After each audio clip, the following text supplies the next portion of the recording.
Greetings, everybody, all over the world. We are live on Africa Radio 1, live from Atlanta, Georgia. And that was the late, great Michael Jackson with the We Are the World demo, a song that cultivated musicians from all over to come together and do something about some of the situations that was going on in the world, in particular Africa. But here we are today. This past week, there was a situation in Ghana where allegedly some folks' lives was taken away, man. And what I've been trying to do is definitely try to get people to look a little bit greater than the situation in terms of the blame, in terms of where do we go from here. What should we do as a people in order to prevent a Liberia versus Ghana situation? It doesn't have to be the people. It can be the people. It can be the authorities, whoever it may be. We are all people at the end of the day. And right now I have a caller by the name of Jauz King out there in Liberia. And I want to see, Mr. Jauz, are you on the line? Can you hear me? Yes, indeed. How we doing? Now, well, Jauz, what is your take on the situation out there, on what happened, from what you know, especially being on the ground over there right now? Well, being on the ground, as you know, this past election year right here is a critical time period. And very critical time period for, Africa and especially this region of the world right now. It's been a journey to this place called peace in Liberia right now, and my take on the whole situation is we all may or may not know, there's forces out there that tend to pull us to the direction of division. And I feel this event that happened in Ghana, one must keep in mind and be sharp enough to know the difference between when forces out there is dividing the people, and I feel that this event is one of them. As you know, this region of the world, Africa, is on a path of uniting, per se, under one mind umbrella, and I feel this event is just an example of how the masses can be coerced into thinking that this event right here should bring division between the countries. I look at it like, okay, I'm gonna sit back and say, all right, these Ghanaians they went out and killed, the Liberians, out of just hate or whatnot. But then you can also look at it the other angle, like, look, this is an event that's unfortunate, it's unfortunate that these lives had to be taken. But one must not think and say, all right, all Ghanaians, okay, I should have malice towards them because of this incident. I urge people to look at it as just an isolated incident. It's unfortunate that it happened the way it happened. But don't look at your brother and just say, and make a conclusion and just say, I'm at war or I look at my fellow Ghanaian brother in spite for this event. No, just look at it as an event that happened. Condolences to the lives that was lost.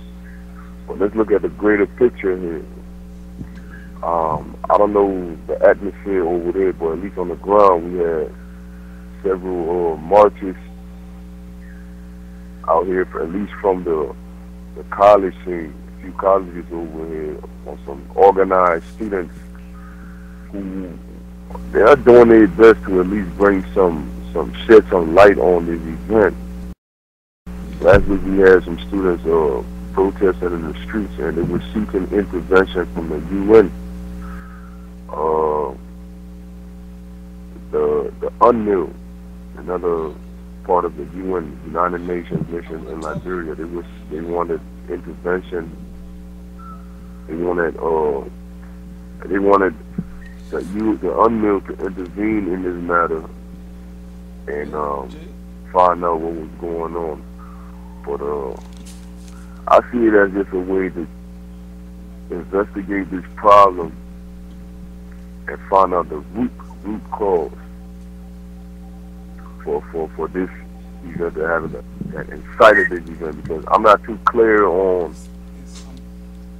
the forces that was behind this matter, whether people were incited into doing this, whether people were paid to do this just to create a divide between this region of the world. I'm sure, but that it's possible. It's possible, this was just an orchestrated event just to bring tension between the people of this region of the world.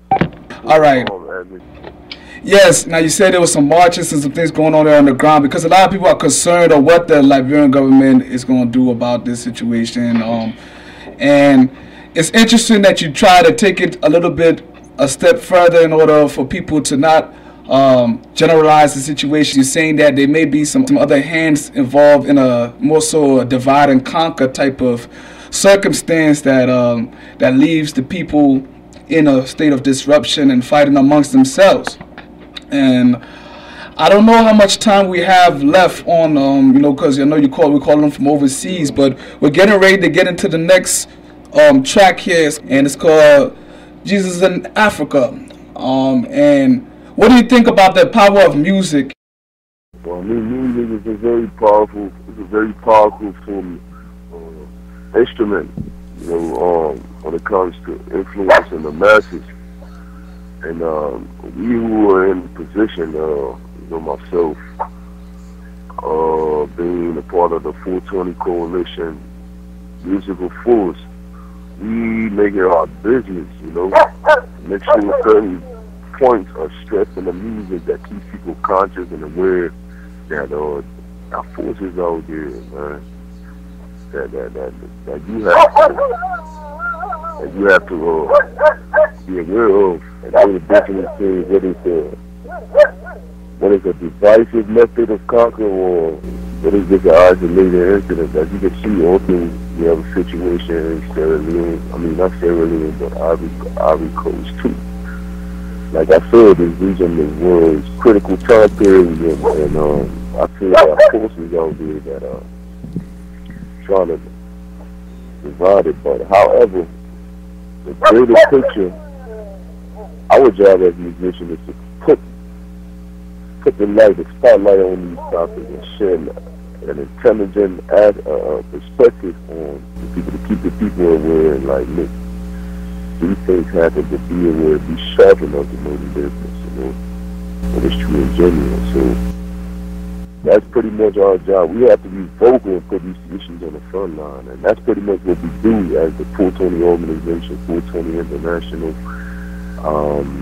There's some other aspiring musicians out there who are conscious of that fact, You realize we're dealing with the spoken word here, word, power, sound, and the music.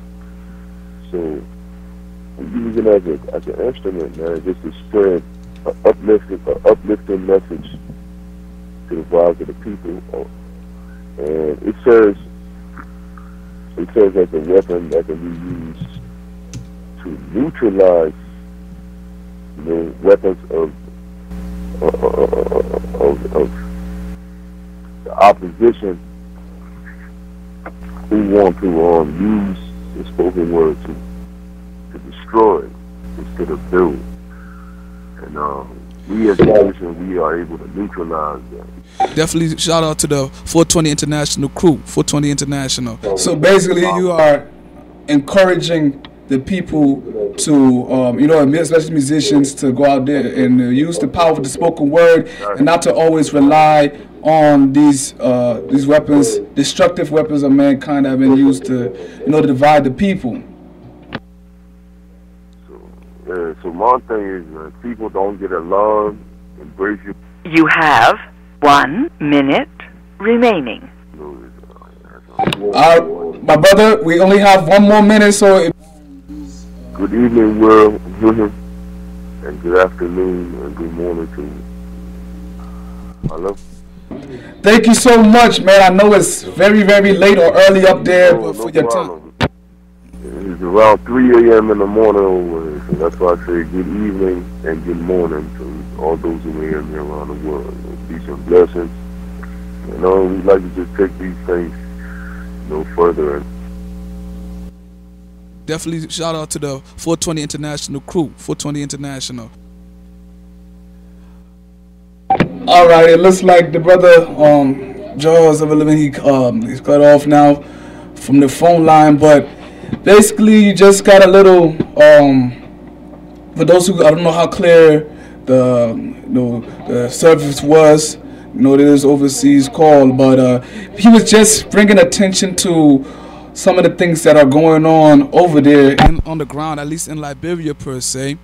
And one of the things he was saying that there's definitely been a lot of demonstrations and marches and rallying going on in the streets of Liberia, Monrovia, in order to bring attention to this situation that's going on.